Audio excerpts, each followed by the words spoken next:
It paves the road to do a lot.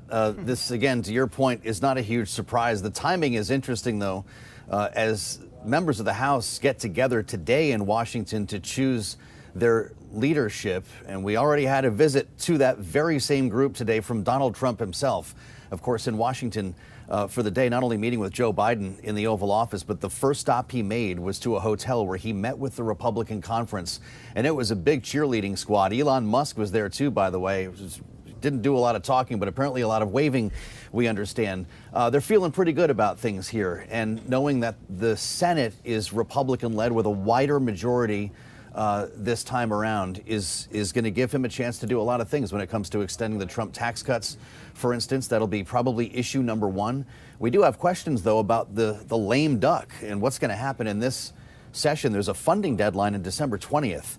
So before they get a chance to actually take control, that's going to have to be dealt with as well. Republicans have a very thin majority right now in the House. They're going to have a pretty similarly sized one here with about 218 seats, at least it looks like, as of this moment. Should we assume that the Republicans are just going to get their way? And I moderated a panel this morning with Andrew Ullman. He was the former deputy director of the White House National Economic Council. He was in the White House for about 3.5 years working on economic policy. He said you're still going to see members of Congress on both sides of the aisle working together. You understand inside the Beltway. Do you agree, Joe, that you will see collaboration from both sides? Well, they'll have to be on some things in the House, certainly. Mike Johnson is going to need Democrats to get some things done, just like we saw in this session of Congress with such a razor-thin majority. You're talking about 4 or 5 seats here. You're going to need the other party to get some things done. There's a little bit less pressure in the Senate with 53 Republican seats there now.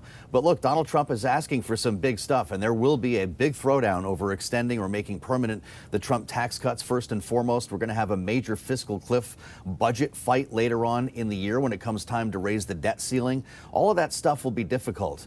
But now that we can actually call this a Republican sweep and a trifecta, the Trump agenda is very much on track to be passed once we get into January and Donald Trump takes office. Hey, Joe, we know many Democrats licking their wounds right now, given the outcome of last week's election. I think back to a piece I read earlier this week in the New York Times about Susie Wiles going out to Las Vegas and essentially telling donors out there that they've got a 2-year window to get things done, essentially saying, hey, 2 years from now, we could lose big when it comes to midterms.